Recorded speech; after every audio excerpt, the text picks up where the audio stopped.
Rafah TV, une chaîne de télévision culturelle et religieuse. Rafah TV ñëppay dañ agréer.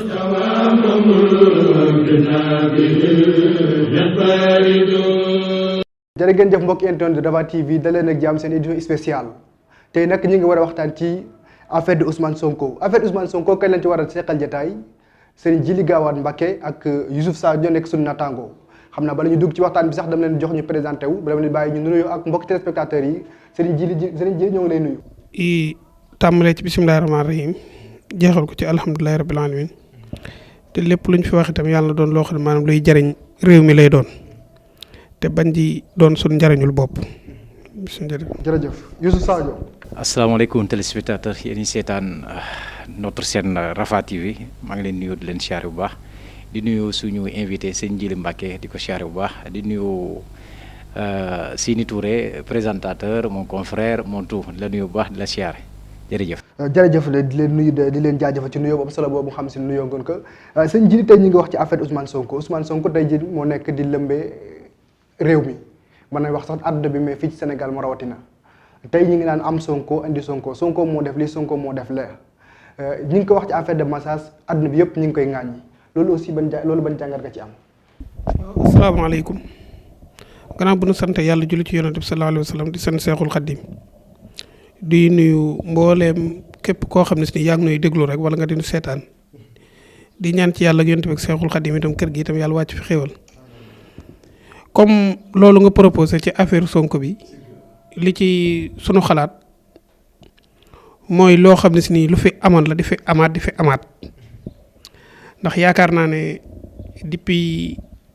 régime bi fi nekk régime Macky Sall yaakaar naa ne kuñ fi towal amut waaye nag lii moom wër leen woon a bett ndax loo xam ne si nii yaa ngi ko njëkkee ci ki nga xam ne maanaam moo la jàngal baax ba nga wàcc ba xam li nga war a xam lépp ginnaaw ci moom nga ko njëkkee woon jóge ci dem ci Khalifa Sall mii nga xamee ne tey jii ginnaaw bu yàlla jàllee donte 2012 la itam am na lu mu ko jàppalee ba mu nekk président mu def ko Karim Wade def ko Ablaye Wade baayam bu ko defee Sonko du nu bett lépp nag ay complot la rek yoo xam ne si nii def nañ ko kenn ku ne ci wàllu politique ndax dañoo wax ne nit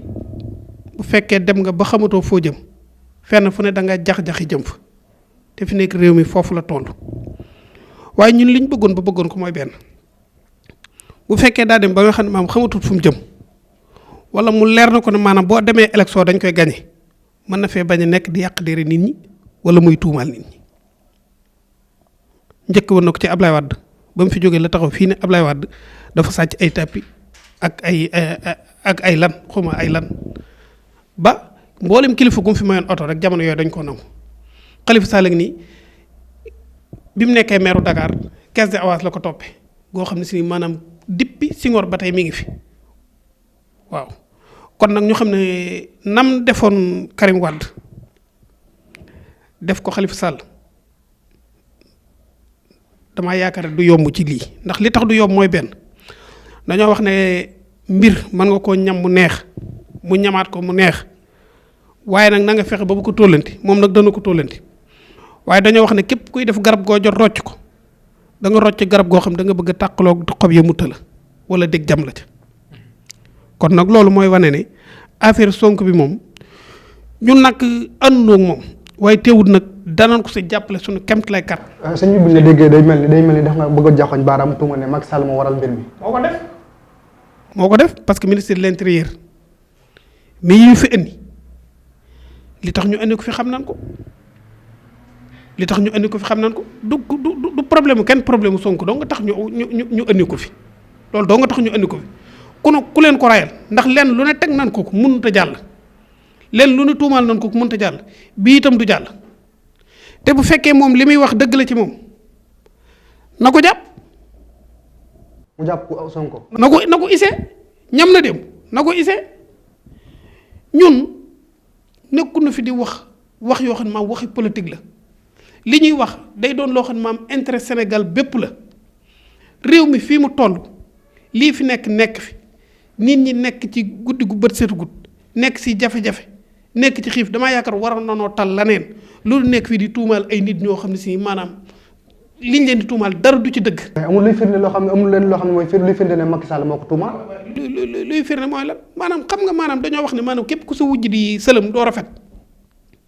ku sa wujj di sëlëm doo rafet bu dee affaire tuumalante kay maanaam lii tuuma la rek mais ñi fi doon ñin fi jàpp barki de moo ñaay ñu yor wali si xaalis keneen ku ko defoon ku bokkoon ci opposition boo ko defee nëgën yow yaa ngi ci kaso bi. dafa am bokk ci pouvoir ñoo xam ne dañoo jàpp ñu yor wali si xaalis. waaw si ki ñaan Bougazelli loolu ko jàppoon fi barki de moo ñaay loolu ko fi jàppee meeru Géejawaay bii ñi ngi nii di ko topp ci suñ gaz suñ pétrole bi ak yeneen yoo xam ne ba tey mi ngi ci tëdd lu ñu wax bu ndekki buñ demee ba xam ne maanaam nit ñi daal ñi ngi leen di bëgg naan rek maanaam ñu wut luñ teg ci kanam nit ñi bële waaye nag Sénégal yi ñoo war a yeew loolu lañ war a baax. sëñ bi fu ñu toll nii actuellement affaire Ousmane Sonko du affaire pétrole affaire Ousmane Sonko du affaire duñ ko mën a méngaloo affaire nu mu tudd Khalifa Sall wala Karim Wade affaire fu mu nekk nii kenn xamul ndax lu ñu jiiñ Sonko ni moo ko def wala defu ko pour le moment. parce que enquête ñoo ngi mën a enquête pour le moment kenn mënu wax Sonko moo ko def wala defu ko mais fu ñu toll nii actuellement na militants yi nañu dal tuuti bu ñu dalee tuuti na xool léegi justice fan lay mujjee ak Sonko parce que Sonko lu mu wax noonu dafa leer mu ne ko moom dina dem wuyu ji procureur de la République mais à condition que la levée de l'immunité et de l'immunité et de comment dirais-je de l'immunité parlementaire waaw fu ñu lobee noonu pour ñu dem foofu léegi bu demee ba expliquer mu toog ak juge bi ak xale bu jigéenam ku ko tuumal noonu ci la ñu xam ne ndax Sonko moo ko def wala defu ko mais pour le moment fu ñu toll nii kenn mënul défendre à 100% que Sonko lu mu wax ni moom defu ko wala waaye ñu ko jiiñ ni moom defu ko pour le moment fu ñu toll nii foofu phase boobu la ñu toll nii. sëñ bi dama lay wax tuuti gis nga dañoo wax ne ku ndobin récemment boo séenee lu ñuul nga daw gis nga Karim Wade loolu lañ ko fi doon wax. ba mu dagg bee ñëw Sénégal bañ dikkee bañ ko toppee ba tey kenn génneeguñu yenn résultat yu leer Khalifa Sall ngi nii ñoom bu ñu la bëggee faagaagal munoo fexe ba duñ la faagaagal état moo neexut a xeexal te kenn jéemut a xeex ak moom maanaam gis nga dama lay xamal tuuti gis nga maanaam lii ñuy wax naan assemblée bu ñu ca àggee dana ko woote loolu jarut dem assemblée ne bu ñu àggee dañ koy dindi parce que majorité bi assemblée ko yor moom Macky Sall moo ko yor moom moo yor majorité bi bu àggee la mu bëgg day am facilement kenn du ca teg baat. la fa opposition ba nekk di xeex ku su néew du leen jariñ dara waaw waaye dañoo leen a wax ne leen maanaam assemblée nationale dañoo war a xam ne maanaam ñoom ci boppam Macky Sall falu leen la fal Macky Sall ñoom moo leen fal waaw dañoo war a xam ne Sénégal yi kenn ku ne lañ leen di fay ñun sunu alal la kon nag maanaam la ñuy def ñoom nañ ko xam teg alayhi sallahu bi ahkamil hakimin lépp lu waaye àtte fii rek ëllëg yomal xiyam da nga ko àttewaat kon loolu nañ ko def seen bopp yi bu baax a baax gis nga maanaam nitu adduna bu mu la jaral jaay sa ngor wala nga jaay sa diino wala ngay defal wala ngay jaay nit ki nit mën ngaa lekk alalam mu amaat ko mais yàq deru nit dafa nekk loo xam ne maanaam dafa jëkku dafa jaadu ci rawatina nag nga tudd nit koo xam ne si maanaam dafa am ay bokk am ay doom nga taxaw carrément ne kii kat lii mu def nangam ak nangam. waaye sëñ bi wolof ñaar dafa wax ne buñ lay jiiñ sàcc waxuma la béréb ba nga xam te ne foofu nga war a sàcc béréb waxuma la jëmi béréb ba de waaye la jege béréb ba sax la war béréb ba sax bul ko jege Sonko mi ñuy tuumaal nii da cee laal moo tax ñu tuumaal ko. da nga jàmm preuve si kon kay jeex bu c'est-à-dire bu fekkee ne wax nañ ko nii moom c'est-à-dire moom moo fa dem bu fekkee ne demu fa ak yeneen. dama lay laaj benn gis nga salle de massage yi. yow mii da nga fay dem keneen dafay dem man am na wet goo xam ne si nii danaa ko jàppale mais am na wet goo xam ne man sëñ bi bu fekkante woon man ci conseil laa bokk moom maanaam lépp lu muy def moom man ma ànd ak nit ki itam du tax maanaam itam bu ma gisee loo xam ne maanaam lu koy lor la itam danaa taxaw carrément xamal ne ko lii kat su ma doon yow nangam ak nangam ndax képp koo xam dañ lay déglu ba pare ñu di la rëbb am na yu bëri yoo xam ne maanaam dee ko moytu xëy na nag maanaam nit ku du juum amul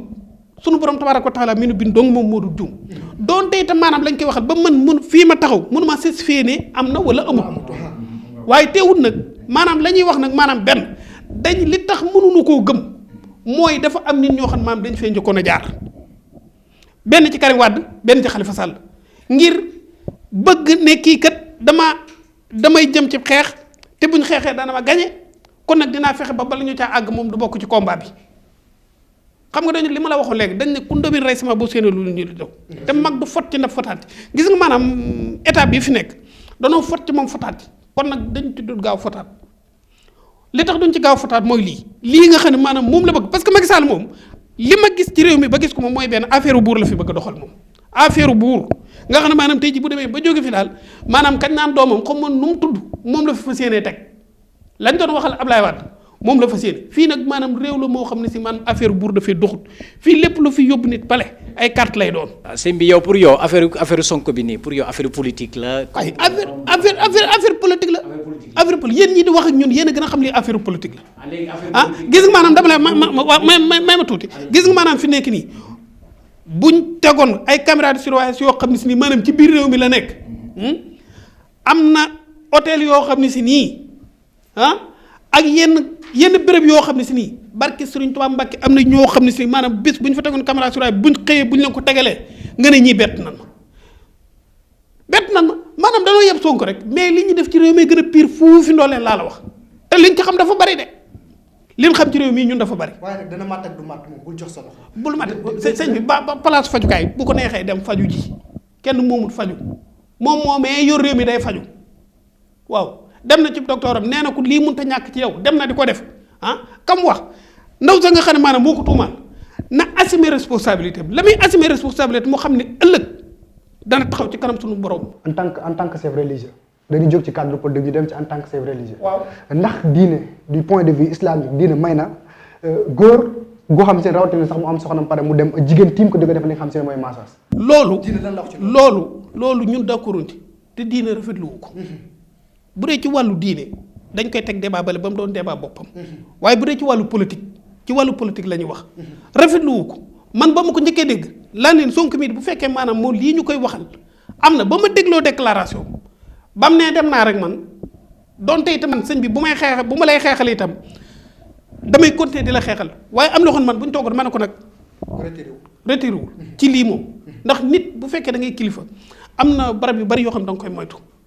même boo dul kilifa sax nit ki nga xam ne maanaam ëllëg ak si biir mën ngaa dem ba mbooloo tiim la toog war ngay xalaat lu baree bari ndax ëllëg mën ngaa toog cib sees ñëpp wër la jenn jigéen jékki-jékki ne tëll sa fit wi ne tëf lu ko waral da ngeen am fu ngeen jaar maanaam moo tax kenn ku ne maanaam da ngay fexe bay téye sa bopp nit day téye boppam ndax ëllëg du añ du reer waaye dafa mat di bàyyi xel bu baax a baax te itam maanaam nit kenn ku ne da ngay amul njaboot te itam dañoo toll ci réew dañoo toll ci jamono ci wàllu communication foo xam ne si nii maanaam lépp lu nit di def bay boo nga xam ko lépp lu nit di wax bay boo nga xam ko ndax téléphone yi nit mën nay wax ak yow téléphone fii donc arrêté la mën ngaa jaar fee nit ngay def dara nit photo la doonte itam lu waa da koy tere itam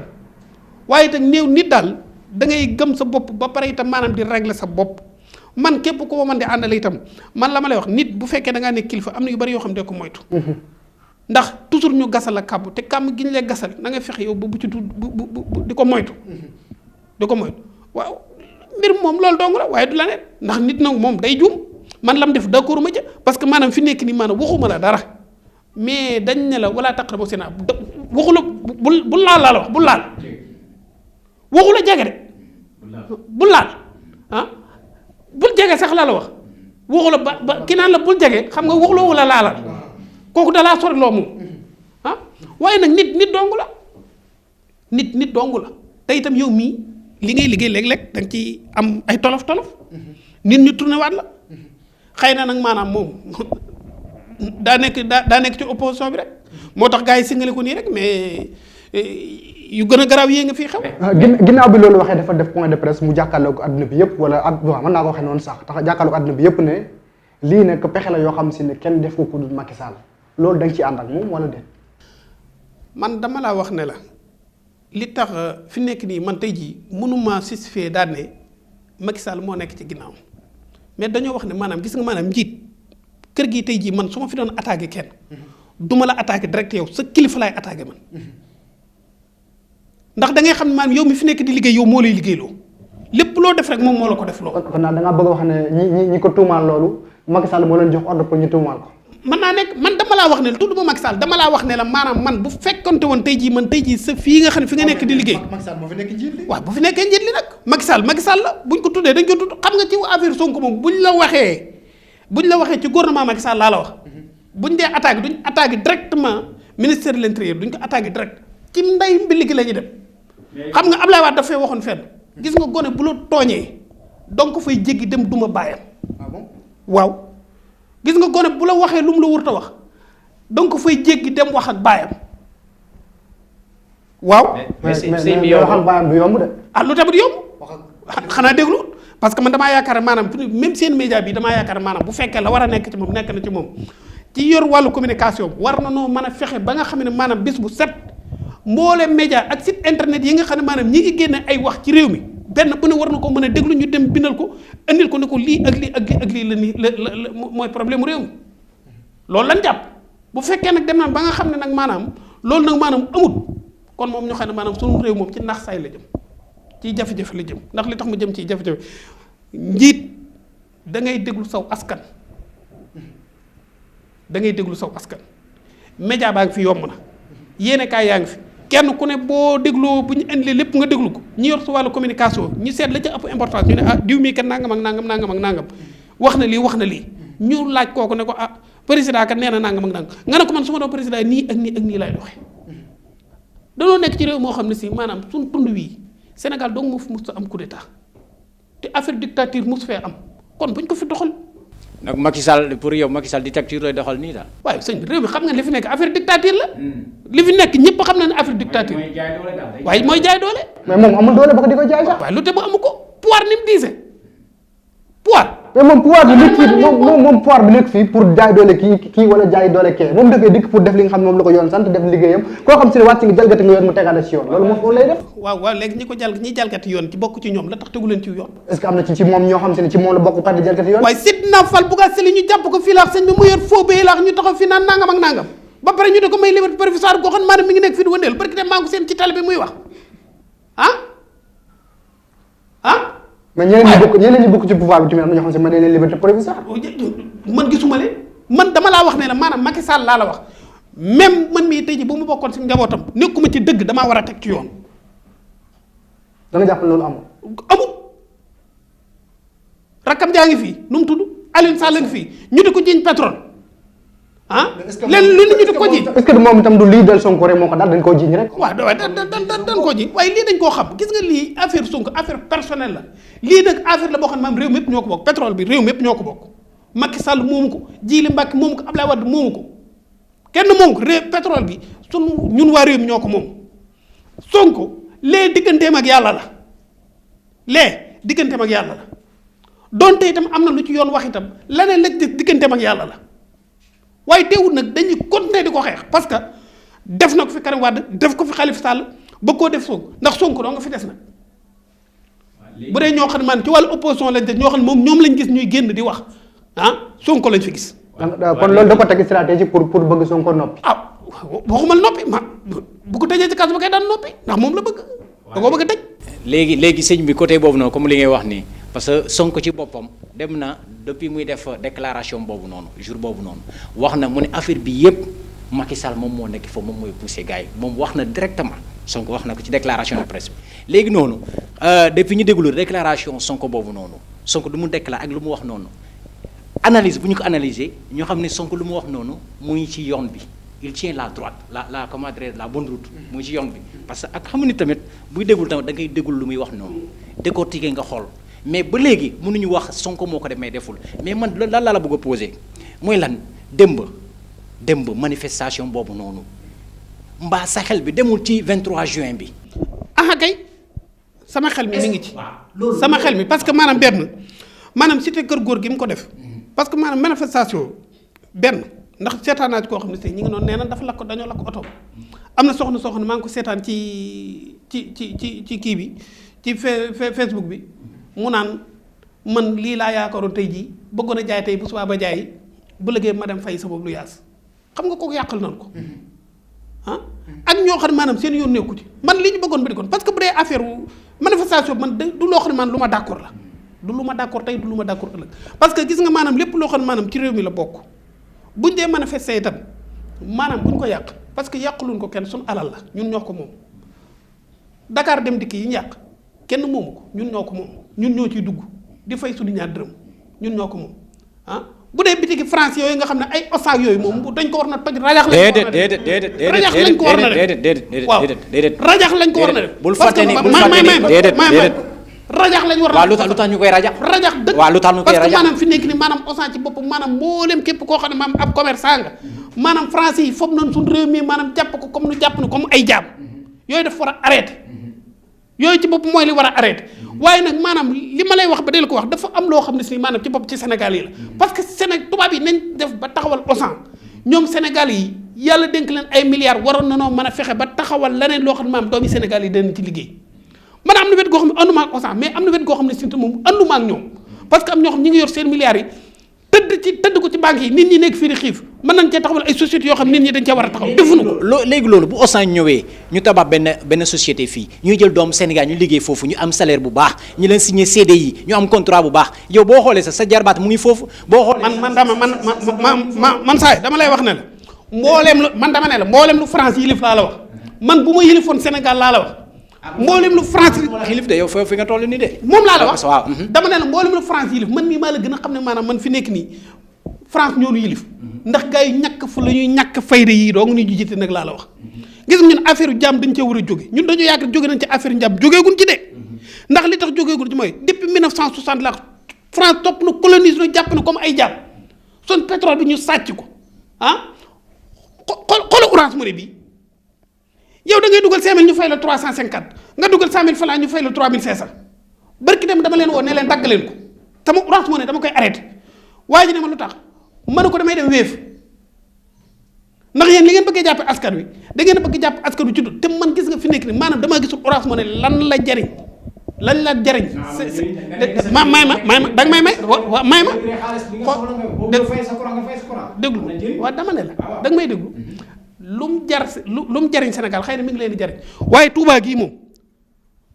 Sonatel moom jëriñu leen naada jëriñu leen seen siège bi nga xam Cheikh Lahad Mbacké moo leen ko mayoon ñi ngi ni nanguwuñ koo defar bu baax waaye dama la nga naan Sonatel lan waaye dama ne la xoolal gis nga bu ma bëggee communiquer Sonatel laay dem waaye dama laa wax ne la maanaam gis nga ab société boo ko defee ci dëkk da ngay fexe bay jëriñ dëkk bi mais mi ngi jëriñ dëkk bi mi ngi jëriñ dëkk bi ñi ngi fay impôt yi nga xam si moom la ñu war a fay Touba gi da ngaa gis xool seen siège bu bon bi nekk fii Sonatel gi la xool seen siège bu bon bi nekk fii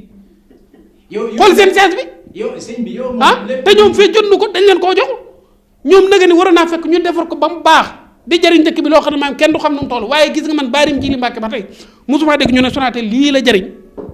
war te gis nga ñoom maa ngi ñoom xeex boo xam ne si nii maa ngi ciy dox Sonatel moom temps yi dinaa leen attaque boo xam ne si dana xam ne ci ñoom laa jëm yow yaa leen di attaqué man maa leen di attaqué Sonatel tubaab yi barke suñu jàmbak li nekk dana si jóg li nekk sëñ bi lan la lu tax nga leen di attaqué lan la jëriñu dara mais ñu ngi fi ñoom di def seen liggéey li ngi def seen liggéey xam bi nga xam ne war nañ ko war def li xam en tout cas am na doomuy Touba ñi nga xamante ni ñu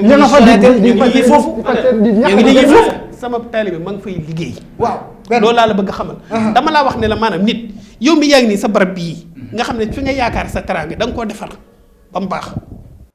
mais loolu waruñu ci kenn waru cee contesté nit parce que dama ko jox béréb defaru ko rek dama koy nangu wala dama koy attaqué dafa nekk dëkk boo xam ne si maanaam lépp loo xam ne si maanaam dañ ko fii def dañ ko war a def ba mu moderniser ba mu rafet mais foofu rafet na waaye rafet yow fee bu ñu la ko may da nga fa dëkk bien sûr que oui waaw nga naan si yéen saa yéen jàllal ci beneen débat boo bëggee lañ ñu waxtaan waaw alors fi may dikkaate mooy li nga wax sànq ne waruñu yàq li nga xam si ne mooy bus Dakar dem dikk am na soxna soo xam si ne da doon liggéey ñu yàqal ko et cetera ñu ne bus dem dikk waruñu ko yàq pourquoi parce que alalu Sénégal bi yëpp Macky Sall moom ko Sonko moom ko ñun askan bi yëpp ñoo ko moom nga ne Auchan nañ ko yàq ndax Sénégal moom ko mais Auchan alalu France la France man dama laa wax ne la man sama jëm bopp man Jili Mbàkke Gaawaan laa la wax maa mënut a seere benn français man maa mënut a seere France Touré du affaire français sax mais Auchan mu ngi fii Sénégal la nekk. lépp luy retombé mu ngi wàcc Sénégal fii doomu Sénégal ñu ngi liggéey foofu xam naa ñu bëri ñi nga xamante ñu liggéey foofu seen salaire macha allah. dama ne la ah moom boo xoolee jarbaatam mu ngi foofu di liggéey foofu ah li tax lu tax ñu koy yàq. contre naa Auchan mais xam nga ñu ma njëkk a contre mooy Sénégal yi nga xam yàlla da leen a dénk milliards xam nga maanaam fi nekk ni réew mi da nga may méttu gis nga maanaam réew mi li feeg bàyyiwun di créer ci biti di indi duñ mas a dem man fi nekk nii lii ma lay wax contre naa ko tuuti waaye am na wet goo xam ne si ni ñoom Sénégal yi laa ci gën a contre parce que bu dee grand commerçant yi lu mel nii waroon nañ ko mën a taxawal bu yàgg seeni doom duñ ko liggéey waaye fi nekk nii tey jii ñoom bu ñu ko taxawaloon la tubaab bay fay la Auchan di fay mën na laa fay weer 250 000 gis nga Sénégal bi bu dëkk see moom du la fay weer 250 000 da lay fay weer ay 50 000. waaw te xam nga maanaam loolu dañ laa wax ne la maanaam gis nga maanaam liggéey bu fekkee walooru ci capital am bu dee da ngay liggéey ñu jox la walooru 10 millions da ngay feex ba fay ko loo xam ne moom ëllëg ak si biir bu fi jógee du fi bëgg a dem dootu bëgg a dem fenn gars yi ngay gis ñu baree bari ñu leen di dóor lu mel noonu doo nga tax ndax nit ki day tiim walooru million saa bu xëyee jaay ay 10 millions ñu naan la dañ fay weer 75 000 gis nga Sénégal seen jukko yii ci boppam la ñu war a baax gis nga réew mi kenn du ko defar ñun ñoo koy defar dañoo war a yéenante jàmm ji mooy benn ki war a fay 200000 nañ ko fay 200000 ki fay war a fay 50000 ñu fay ko 50000 ki fay war a fay 1 million ñu fay ko 1 million. ki am ay soxna bu def massage def ko ca kër ga. d'accord naa man Sonko man wet googu man ba ma ko déggee dama ne lii bu fekkee moom moo ko def amul ay conseil wala bëgg du waxtaan ak ay nitam man bokkuma ci moom te bu ma jëloon décision bokk ci moom itam dama lay taxaw carrément xam ne bokk xam nga man lan mooy sama dox lii ñu def tey jii kareen ku ñu ko defoon ci opposition mën ma jóg taxaw def réaction wax. alors li nga xam si ne mooy manifestation. manifestation bi moom d'accorduma ci tey d'accorduma ci ëllëg. est-ce que yaakaaroon ne tout Sonko aussi li nga xam ne moom lañ ko tuumaal day wàññi darajaam ci dëkk bi nit ñi nga xam si ne gëmoon nañ ko lii tax duñ ko gëm wala yooyu. xam nga bu fekkante woon keneen a ngi fi. du am problème. waaye moo fi ne. waaye dafay nekk. tey jii may ma jàmm. yeneen gars yi ñu ngi fi ñoom Idrissa Seck et les autres là ñu ngi fi. ma tuddal kooku waaye kooku dafa jëm fenn man bu mu waxi kooku dama laa wax ne tey jii bu fekkante woon tey jii Idrissa Seck mi ngi resté fi mu resté woon bu boobaa Sonko dana daam. mais mi ngi Idrissa Seck ñoom Omar Sarr gars yi yëpp ñu ngi fi. Omar Sarr man. Omar Sarr PDS. ma nga jàmm Omar Sarr. léegi sax nekkatu mais quand même mi ngi fi. dama laa wax ne la. lii man damaa jàpp ne lii dana yàqal Sonko lu bëree bëri li xam ne moom la war na. day yàqal Sonko xam nga Sénégal yi fi nekk dañoo maar dañoo son dañoo tay dañoo dam ci lan. ci régime bii fi nekk gis nga tey jii dama la wax ne bu fekk noonu Idrissa Seck mi ngi fi poste fi mu nekkoon maanaam Sonko day daan waaye dañoo gisul keneen bu ñu demee ba gis keneen itam ndax lii mu def moom lii ñu ko tuumaal nag laay wax du ma ne li mu def ndax man lépp lu may wax itam damay leer ba fii may waxee li fekk ñuy dem ci yoon bañ taxaw ne maanaam moo ko def buñ nee moo ko def sax du ma ko gëm déedéet ndax fii gis naa fi ñun fi tuumaal ñoo xam ne si bañ demee ba ci biir dañ leen a jàll na le am ñoo xam ne ba tey ñu ngi ci biir pouvoir bi. si toutefois ñu confirmer loolu tëgg ko ci kaso bi lan naka ngeen fas yéene doxalee. déet bul ne na ngeen fas yéene doxalee man bokkuma ca de. ah du da ngay défendre Sonko. ñu tuumaal ko jàpp ko tëj ko ci kaso bi ci ay waxi naka. mën naa koo défendre waaye du ceegee man damay jóg fii di dem ci manifestation wala may jóg dem fii manifestation yi su ma doon ñoom dañ koy arrêté waaw wala buñ ca manifester itam ñu bañ a yàq dara parce que waa ji fi nekk itam def fi dara li fi nekk Abdoulaye Wade ko fi def fi dara. waaw lu mu fi def. Dakar Ila Touba lan Ila commerçant nga naan Ila Touba. sëñ bi bu démb bi comme lu ñu wax ne bu démb bi léegi policier seen réaction bi ak population bi yow lan mooy sa policier yi. maanaam policier yi man dama leen a yërëm ndax gis nga maanaam lee ñuy def bëgguñu ko te ñoom li ñuy def suñ kaaraange dong la ñuy lijjanti. lijjanti yow nit ki taxaw non may ma nit ku ñu ne day lijjanti sa kaaraange jël lacrymogène yëg ci kaw terrasse jàkkaarloog askan wi ne ko tuuti mu ne këpp nga ne da koy suñ kaaraange la bëgg. dama laa wax ne la maanaam lee ñu leen def man ànduma ci te ñoom bu lii ñuy def itam xëy na ñoom bëgg buñ leen déggaloon yaakaar naa ne lii lépp mën naa bañ a am ndax ñoom bañ fay ñëw ci li ma dégg dañoo wax ne maanaam dañ fay ñëw ngir tasaare nit ñi ngir feebar bu bon bi fi nekk ñoom loolu lañ doon def xëy na kon ñoom dañoo dem ba ci biir ñoom seen biir ñu xaw a manque de communication ndax maanaam fi nekk ne bu ma yaakaaroon loolu la bu seen njiit ñëwee daal leen rassemblement bi kat lañu bañ. njiitu kan. police bi wala gendarmerie. dem ba ci gars yi mun leen rassemblement bi kat la ñu bañ dañoo bëgg nag maanaam ngeen dimbali nu rassemblement bi moom ñu jëlee ko fi damaa yaakaar ne bal bañ a tàkk ñu négocier ko bu boobaa damaa yaakaar ne dana dem waaye nag maanaam bu fekkee nag maanaam da ngaa jug gàddu say gendarmerie sa police lépp laax mel na kuy guerre yi ña nga jub si itam boo accès dootoo mën a wax ak ñoom gis nga mbir boo koy réglé mbooloo du ko réglé kenn nit koy réglé ah ndax waa ji bu ñëwoon daal di dugg moom seen njiit bu ñëwoon dugg ci biir kër gi ne Sonko rassemblement bi la ñu bañ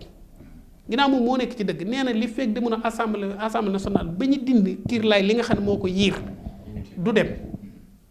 nee na buñ ko dindee 10h05 ma nga fa loolu yow mën naa lijjanti man li ma mënta d'accord mënu ma ko daw man moom manifester moom kenn du ma ca gis te du ma ko digal kenn itam ndax li fi nekk ñun ñoo ko moom te buñ ko yàq te gis nga maanaam lii ñuy def ci réew mi dafa war a jeex ndax réew mi fi nekk nii lii fi nekk la ñu war a fexe mu jóge fi li fi naan lii feebar bi fi nekk ñu naan dafay am moom la ñu war a fexe ñu jóge fi te dara mënu ko fee jëlee nag loolu ñu nekk ci li ñu war a nekk te jaamu yi jàll di ñaan ci yàlla ndax yàlla bu fekkee am na xam nga man lan moo jaaxal ñu ne Macky Sall jamono ji dafa war tal leneen tal mbas mi nga xam se ne mooy rey askan wi xiif bi nga xam se ne nit ñi ñoo ngi ko xiif économie bi nga xam se ne lompoñ na ci alors que ki nga xam se ne mooy Sonko moom itam jamono boobu xam se ne nit ñi lompoñ na ñii ngi xiif ñii ngi mar et cetera amul lenn lu muy def moom it jóg ne day di def di salle de massage ak yeneen yoo xam se ci kilifa salle de massage ma ne la sëñ bi salle de massage que yow mi sëñ bi am nga droit gi sa kër boo amee ku la salle de massage nga def ko fa waaye salle de massage mooy lan salle de massage fi nekk ne ku feebar doo dem ñu defaral la soo yaram est-ce que moom loolu la ci jublu woon ba man de mënu man leen lii la si jublu mënu man lii la si jublu man daal damaa jàpp ne nee na moom dañ koo wax ne ko maanaam mënoo koo ñàkk bañ a def mu di ko faju ba fii may waxee ak yow nag mënu ma laa wax ne la Sonko moo ko def mënu ma la Sonko def injustice bi nekk ci réew mi daal laa ne nañ ko arrêté waxuma ko ngir Djily Mbacké dañ ko wax ngir sénégalais yépp man lii loolu laa la wax injustice bi nga xam ñu ngi koy doxal ci réew mi xam nga maanaam fi nekk tey jii am na ñoo xam ne bu doon ñooma mën nañ ko lijjanti te coow di jëpp bal du tàkk mais Sonko position bi mu taxawee xam nga dama laa wax fii ne kilifa dafa am lu bari loo xam da koy moytu da koy moytu muy man muy président muy keneen ku mu mën di doon même xale bi nga xam ne dangaa yaakaar am mbooloo ëllëg wala ngay yaakaar doon dara ci réew mi ëllëg même boo doonu dara itam nit dafa war di bàyyi xel ëllëg lu ñëwagul man bañ waxee lan leen bu fekkee lii moo ko def man d'accord ma ci du lu ma d'accord ndax massage boobu bu demee xanaa damaa yaakaar ne yor na soxla yoo xam ne war naan ko mën a defal wala boog bu koy def mu fexe ñooñu ba ñëw seen këram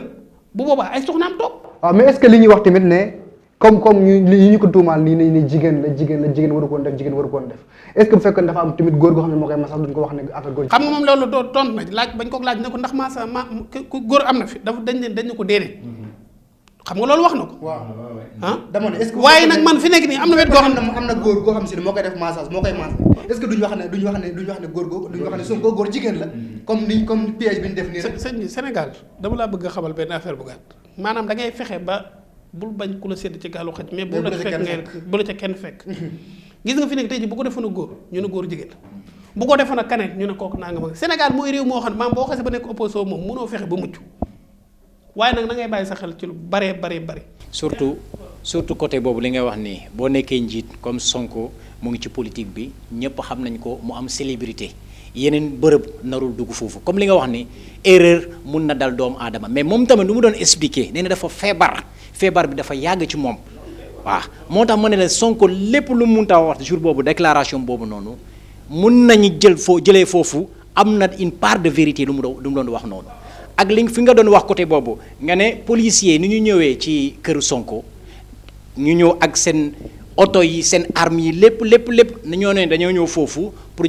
ñu tere kii bi nu mu tudd rassemblement boobu noonu mais ni ñu ñëwee foofu ak armes yi ñu fekk xale yi foofu tamit xale yi psychologiquement dañu ne ñii dañoo ñëw fee pour xeex waaw pour attaquer moo tax xale yi ñu commencé di manifester yooyu noonu donc professionnellement policier ni ñu ñëw baaxul kenn rafetul ko. parce que normal ni naree ñëw. sëñ bi du ma la ko nëbb bi ma xoolee tey jii indam gis benn waay boo xam dañ ko sàddu mu daanu sama yaram bi dafa daw. wala policier boobu wallaay. xam nga kooku da ngay xam ne maanaam kii xam nga mooy li ma la wax rek gis nga moo tax bañ demee ba ci àllafee bañ taxawee ñoom taalal seen loxo ne leen jeex na ñoom dañoo arrière. dama gis ne loolu la ñu war na njëkkee. waaw loolu la ñu war na njëkkee. xam nga maanaam fi nekk ni tey jii moom commandant bi la xuma bu woowoon Sonko ne ko li nga wax ne dëgg la waaye nag rassemblement bi moom dañ koy tere te bëggunu wenn ay bëggunu ko bu boobaa moom bu taaloon otoom dikk mel ni moom dong laa la wax ndax mbir boo koy réglé doo ànd ak Jili Mbàkke doo ànd ak Mourtala doo ànd ak kenn da ngay ànd mel ni yow bu ko defee yow boo accès ñu xam ne yow mii kat jàmm ngay dox waaw boo accès nga def sa yëfi kilifa dugg ci biir waxtaan ak kilifa gi génn woo journaliste ne leen mën ngeen a dem waaw loolu jeex na waaye nag maanaam sëñ bi xam nga maanaam sëñ bi damay tere rassemblement ba pare maanaam sëñ bi gàddu àdduna ak li ci biir même bu dee man mii bu ko sama mbooloo gisee dañuy taxaw waaye nag lu ci mën di am daal mooy benn Sénégal dañoo war a soppeekuwaat bu baax te xam ne maa ngi ko déglu barki démb ci TikTok bi benn waaye naan yéen Sénégal yi dafa mel ni yéen corona bi xuma. sëñ bi yaa ngi ci TikTok bi. waaw dama koy siifal parce que waaw dama koy siifal ndax. am na njëriñ. déet maanaam léeg-léeg nga dégg ci lu am njëriñ léeg-léeg nga dégg ci lu am njëriñ léeg-léeg itam nga gis ci loo xam ne si nii dan la jariñ ndax fi nekk nii li ngay seetaan léeg-léeg nga dox ci vidéo boo xam ne mënoo ko ñàkk bañ a xool waaye da ngay continuer yow jàll dem ba ca la am njëriñ ndax kooku itam la tax ma déglu ko dane ñun Côte d'Ivoire ñu ngi nii takku nuy masque wala boog ñi fi takk masque bëriwul ndax feebar bi léegi ñu ngi koy dund te yéen Sénégal fu ngeen toll ngeen naan corona nangam ak nangam gis nga maanaam dañuy génne suñu xel ci corona foofu suñu xel defaat ko ci yàlla ndax gars yi toujours damay dégg ñu naan dañoo war a dellu ci yàlla ñun jullit yi dañoo warta jóge ci yàlla bay dellu ci yàlla loolu la ñu warta def boo déggee ñu naan war na noo dellu ci yàlla rek nekkatuñ ci lañ war a nekk te gis nga lii nattu la boo xam ne si lii ma lay wax bu la neexee nga téye gis nga buñ toogoon lii sëñ Mountakha wax ubbi jàkk yëpp ñaan suñu borom da ko fiy jële waaye kenn ko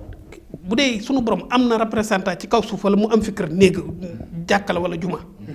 bu ñu amee lenn lu ñu jaaxal foofu la ñu war a dem waaye léegi bu ñu demee ba nga xam ne néegu suñu borom bi nga xam ne mooy néeg bi gën a tedd moom lañ war a dem tinu fa suñu borom ñu dem ba di ko tëj dem di bayt layel xaram muy màkk nga xam ne maanaam nga xam ne aj moom farata la ci ku ko man ñu dem ba nga xam ne nee nañ daaw kenn ajiwut maanaam da ngay xool loolu xanaa ñun jullit ñoom bu ñu maase woon dem ci kanam yonent bi sallallahu alayhi wa sallam toroxlu ca damaa yaakaar ne lii dana dañ te lii ma la wax bu la neexee nga tey gis nga li feek delloowul suñu bopp ci suñu borom tabaraka wa taala nekk ci liñ war a nekk lii nuy dal day gën di yokk waaye du wàññeeku. très rapidement sëñ bi nga tënk rek kàddu yi nga xam si ne moom ngay sànni président Macky Sall ak kàddu yi nga xam si moom ngay sànni Sonko nga tëje ko ndax li ñu jégloon ci waxtu mi ngi waaj a jeex. waaw li may sànnal président di ko wax mooy moom la yàlla teg ci réew mi mooy njiit mu neex nu ak mu naqare lu mooy njiit moom la fi yàlla tegoon ba keroog maanaam di jeex te kilifa da ngay tëddee ñaaxaanaay loolu lañ bëgg ñii li ma ko waxoon sama yoon bal rek ñii di ko wax ñëpp dañ koy dugal na xam ne faluñu kenn moom lañ fal ginnaaw moom lañ fal nag na xam ne mooy bàyyi Sénégal yi mooy yaay Sénégal yi képp ku fi feebar moom moo ko war a faj ku fi am problème moom moo ko war a faj te muy déglu askan wi te bañ di déglu ñii nga xam ne maanaam sëñ bi dañ koy dugal rek Sonko itam maanaam li ñu koy wax mooy benn yoon la ku mu woo da ngay war a wuy ji donte itam am na loo xam ne si nii teq na ko ba munta dem loolu bu dañee na dem wuy ji taxaw setal boppam beneen set bi ci des nag kenn rek ko xam muy sunu borom tabaraka wa taala te lépp lu waay wax lu dëgg ëllëg yomal xiyam sunu borom daan la taajaat nañ jàpp ne kulluhum ati yomal xiyaamati fardan kenn ku ne sunu borom daan la jàpp bi téye la ba yaakaar yow doo nga la bind te lépp loo mas a def boo lànkee bañ ko wax jëf cër ba nga ko doon defee moo koy wax waaw ndaw si itam bu fekkee li wax itam moom bu fekkee li wax du dëgg kooku digganteem ak yàlla la nañu xam ne ku xalaat première guddi bàmmeel doo xalaat ñetti fan bàmmeel doo xalaat ñeent fukki guddi bàmmeel lu la neex defal lu la neex waxal ala kulli alim ñun ñëpp a cay jaar waaw te ñu gën a delloowaat suñu bopp ci yàlla réew mi li fi nekk metti na Sénégal yi xiif nañ sonn nañ tàyyi nañ damm nañ te kenn tegunu ko ñoo ko teg suñu bopp waaw kenn ku ne yaa ngi xëy di joxe añ di joxe reer di joxe ndékki te am ñoo xam ne xëyunu gontunu kon nag suñu borom may def loola nan ko delloo njukkal nekk ci li ñu war a nekk te jaamu ji yàlla te jàng alxuraan te jàng xasayit te kennal Sëriñ Tuubaa. monsieur Touré man daal xew-xew démb bi franchement parler rafetulu ma ko dama ko ñaawlu Sénégal ak fu ñu toll nii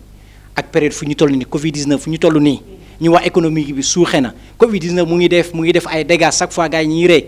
gars yi ñu ngi dee ñu ñëw tey dem ba ñuy dem nu mu tudd affaire Sonko bi ba gars yi dem policier dem kër Sonko commencé di attaquer di xeex ak booy tamit commencé di saccager non man moom lii moom rafetlu ma ko Sénégal fu ñu toll nii dañu nar a xalaat leneen li nga xamante ne bokkul ak bii moo tax daal état moom mooy régulateur chaque fois état moom moo nar a réguler c'est la personne morale moom mooy personne morale parce que état dafa am deux appareil boobu noonu avant ngay utiliser appareil répressif bi na ngay utiliser appareil kii bi dissuasif ñu dem ñu waxtaan avant tout waxtaan moom mooy lépp ñu dem foofu waxtaan mais yow nga ñëw avec ton armée ñëw foofu parce que booy ils vont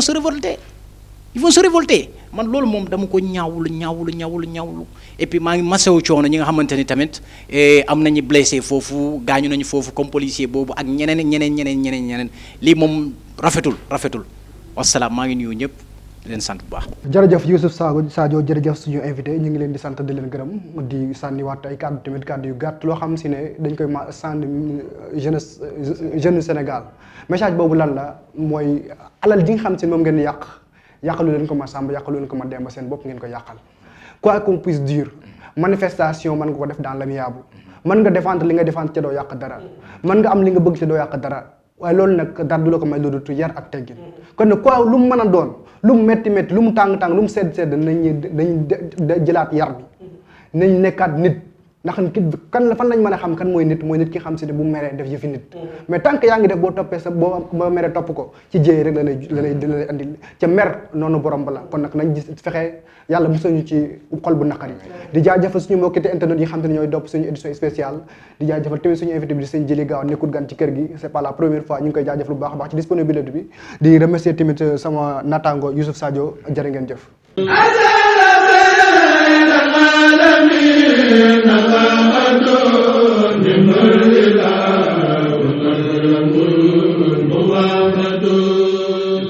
Rafah TV, une chaîne de télévision culturelle et religieuse. Rafah TV, ñëppay dañ agréer.